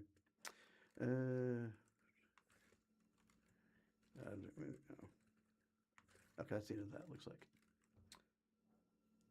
That's the end of that particular article. I'm not sure how much time we have left. All right. We have now millions drop Obamacare health coverage after subsidies expire and costs rise. Pictured is a man walking by a healthcare insurance office, in Hialeah, Florida on July 27th, 2017. And it says Obamacare plans ACA. New York, updated June 27th at 12:21 p.m. New York Associated Press by Ali Swenson. About 3 million fewer people in the United States had Affordable Health Care Act insurance plans in February compared with the same time last year, according to new federal data. In a report released Friday, the U.S. Department of Health and Human Services suggested the 13% drop in enrollment from 22.1 million people in 2025 to 19.2 million this year could be attributed to a federal crackdown on fraudulent or phantom enrollment. But health analysis said it was more likely related to the January 1st expiration of federal subsidies, which caused a surge in plan costs that resulted in many people being unable to pay their premiums. We know that real people lost their health insurance coverage, said Cynthia Cox, a vice president and director of the ACA program at the healthcare research nonprofit KFF, citing survey findings on people who had left their plans. This coverage loss happened at the same time millions of people faced double or even triple-digit increases in their premium payments. The new data, compiled in April but showing coverage in February, represents the government's first official look at how people's inability to pay their first bills this year affected total enrollment. That is because the figures capture the marketplace after a non-payment grace period expired. Pictured is the healthcare.gov website on a laptop, where people can buy health insurance, is displayed on a laptop screen in Washington, October 6, 2015.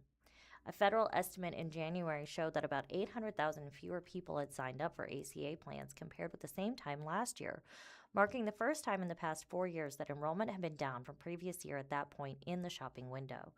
Cox said KFF expects the total number of people in the government health care program to continue to decline throughout the year, potentially to a low of about 17.5 million. That would be a significant drop for the government's flagship subsidized health insurance program for working-age people who do not qualify for Medicaid. In recent years, ACA plans have become a popular choice for gig workers, farmers, ranchers, hairstylists, and others without health coverage through an employer. The ACA subsidies that expired this year were at the center of a bitter fight in Congress last fall, with Democrats and some Republicans calling for their renewal. Sharp increases in health costs across ACA and other health insurance programs come as voters in the approaching November election say affordability is among their top concerns.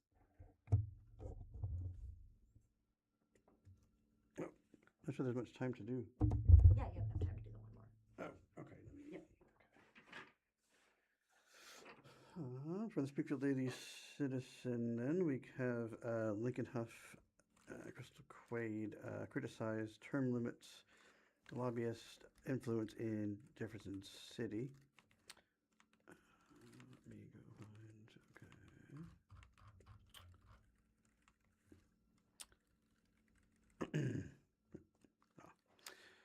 reflecting on their time in the Missouri General Assembly, outgoing State Senator Lincoln Huff and former State Representative Crystal Quaid repeatedly returned to the same issue, term limits, and how they hinder long-term policy making and enhance lobbyist power in Jefferson City. This is not coming from a person who wants to forever serve in the legislature. Term limits are a bad thing, okay, Huff said. Term limits. The time is 12 Term p.m. limits have hurt the institution and they hurt the people that we are sending to Jefferson City because it's such a short-sighted business now that they're constantly looking for the next thing and they're forced to look for the next thing. Huff and Quaid were the keynote speakers of Perspectives from the State Capitol, an event hosted by the Informed Voters Coalition at the Library Center's Hatch Auditorium on Monday, June 29th. Go find the other part here. Okay, in Missouri, state legislatures are limited to 8 years in each chamber, which equates to 4 terms in the House and 2 in the Senate. Missouri voters overwhelmingly instituted term limits via constitutional amendments in 1992. Okay. Since then, proposals have been introduced to adjust term limits, including by increasing the number of years a legislature may serve, though none have come to fruition. Huff, a Republican, is in the final year of his second term as Springfield State Senator. He previously served in the Missouri House for 3 terms and on the Greene County Commission for 2 years. Quaid, a Democrat, represented Northwest Springfield for 8 years from 2016 to 2024 in the Missouri House, 6 of which she spent as minority floor leader. She ran for governor in 2024 and lost to Governor Mike Kehoe. Major issues take more than 8 years to tackle, Quaid says, was the next part. Though she was supportive of term limits when she was first elected, Quaid has since come to recognize their drawbacks. Asked why it is so difficult to reach dual solutions on major legislative issues, Quaid said term limits without hesitation. Go find the next bit. I think that's... okay, yeah. The last time we had a real rewrite of the foundation formula, which is how we fund our education programs, they spent like 12 years or something working on that before it actually got done, Quaid said. I remember Senator Bob Dixon, prior to Lincoln, worked on some comprehensive critical crime reform. They spent over 10 years working on this, researching it, looking at best practices in other states, doing all of this work. Term limits, Quaid said, allow lobbyists to have all the power in Jefferson City, while emphasizing that not all lobbyists are bad. Quaid said they often use legislatures as conduits for legislation, noting that they will provide lawmakers with pre-drafted bills that they are unable to answer questions about. As a result, referred legislators are spending the time researching issues, Quaid said, adding that legislative staff are valuable, underpaid, which contributes to high turnover. All of those things combine together to create this system that doesn't allow for actual robust discussion of real public policy that makes change, Quaid said.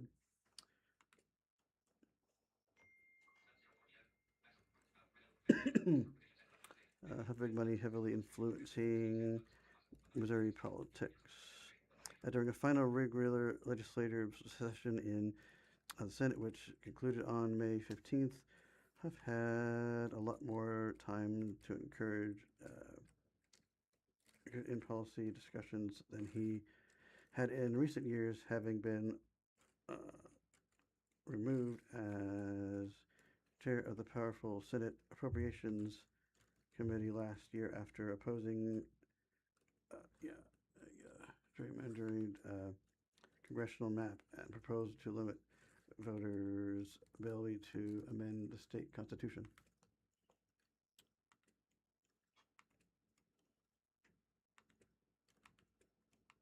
Do you want to end it there, or do you want? Yeah.